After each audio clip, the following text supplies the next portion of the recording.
Well, happy Friday, y'all. And with your connections to success, keys to success. I'm Jeff. And I'm Stephen. Well, we're here on a special edition, Keys to Success, Stephen. Yeah, we talk often about what we do here at Connections and the roles that we play in our own lives as staff members, as members of this team in the community for Kansas City. Sure, most definitely.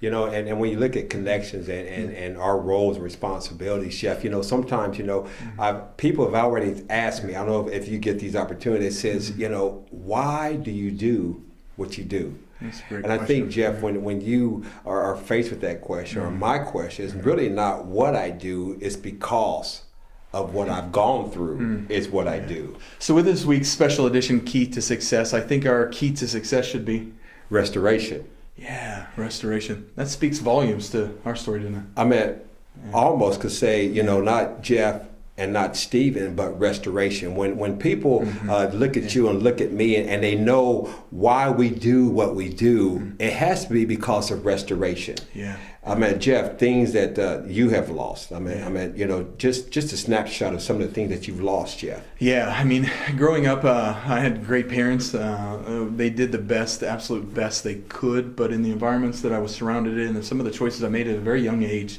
started using drugs very early.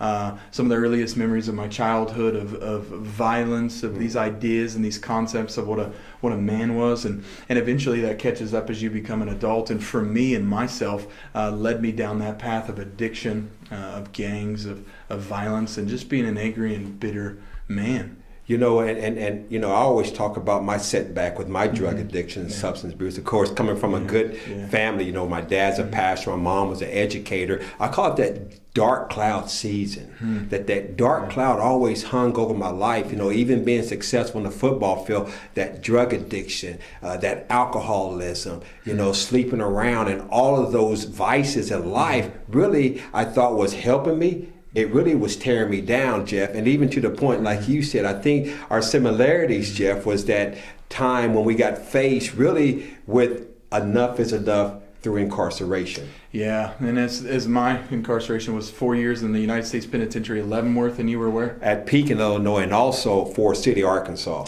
Yeah, we spent some time incarcerated, that time of where we were essentially taken away out of that life that we were in self-destruct mode. Yes. From our addictions, our homelessness, our behaviors, and what happened was we were essentially put somewhere else. Yes, I think that putting us away really was a good time, because really it broke me of me. Yeah. You know, that broken time when I couldn't embrace my son, when I couldn't embrace my daughter, when I couldn't call my dad, when I couldn't call my brothers and sisters, that place of isolation really was the step when God began restoration. Yeah, and much similar, Stephen, is my situation, is where I'm taken away from everything familiar, every thing that I knew and everything that I had. I was stripped away from it and basically placed in kind of a timeout. Yes. Is that the timeout of reflection, of understanding of the choices that I made in life, of the things and the decisions that I was making in that season were self-destructive. And I remember looking at that paperwork, and I'm sure it's familiar with you too, Stephen, is that United States of America versus Jeffrey Thomas Lee. Yes, I mean, what a hard pill to swallow. Yes, it is. Yeah. I mean, it wasn't in God we trust that we see on every dollar bill, but to see those names, United States of America in bold versus Stephen Barbie. Yeah, it's 360 million people have a problem with my behavior. Yes. And so for me, having to swallow that pill and having to face that reality was that I could either, one, accept that this was my lot in life, or accept that this was who I was for the rest of my life. Yes. But instead, what I know you did and what I did in my own story was I said, okay, if this is where I have to be and this is what I have to do, how can I be restored through the whole season of it? And, you know, to be restored is not just a one-shot deal.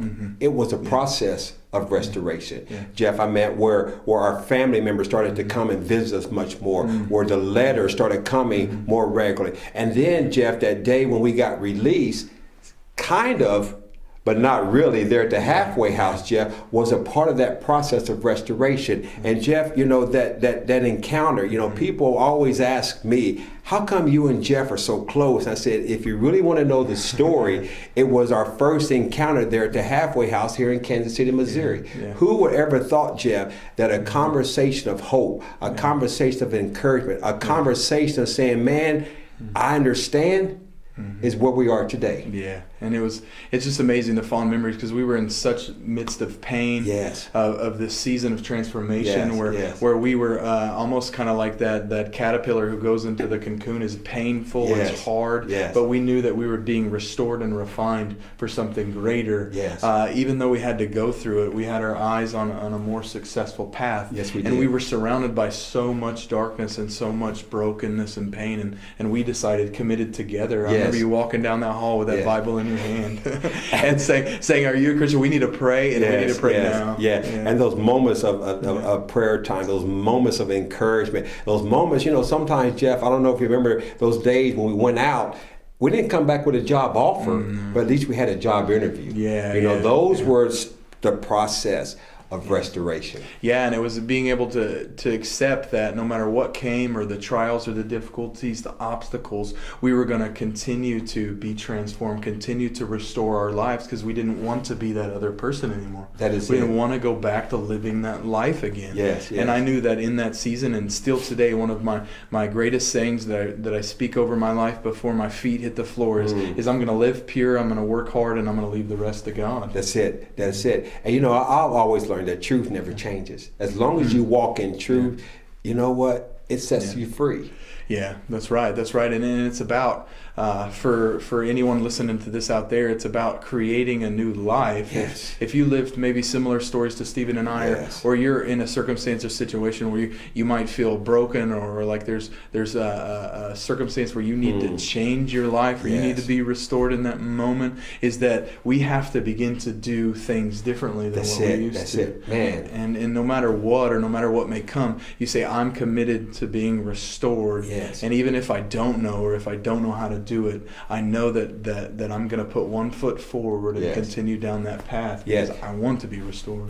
Committed to be restored to being that son, committed to being restored to being that brother, to being committed to be restored to being that father, and really just being committed to be restored in all areas of our lives, Jeff. And that's what restoration, how it's played a part in my life, and I know it's played a part in your life, Jeff. Yeah, it has. And thankfully, the connections with my family, the connections with my community, the people that I love, and the people that I get to serve, is all of that story and all of its beautiful tapestry has been weaved together, so that you and I can bring a unique perspective to the work that we do here at Connections to Success. Most definitely. You know what? Taking our setback, use as a setup to serve those that need connections to success. And that's ultimately what we do here at Connections to Success.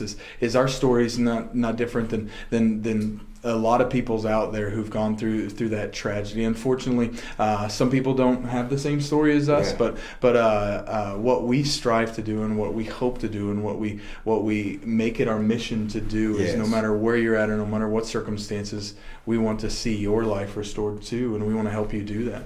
And you know what? What better place than do it than here at Connections to Success? Yeah, and I know that for my story, Connections to Success was there for me in my darkest hour, and re-entry and building, and giving me the career development tools that I needed when I was that guy lost and alone in the world, trying to restore his life. And it's just such an honor to come back here and work for the same organization, to work with Brandy, who met me in prison. She came in and taught me how to respond to that felony question in a job interview. She's the one that taught me how to build a resume.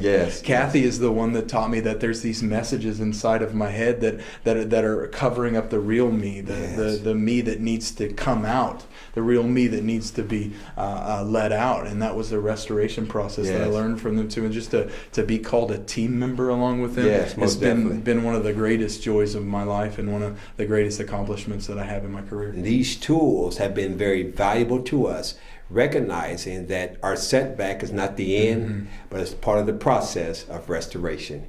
So for your Friday special edition, Keys to Success, I'm Jeff Lee. And I'm Stephen Barbie. Happy Friday, y'all.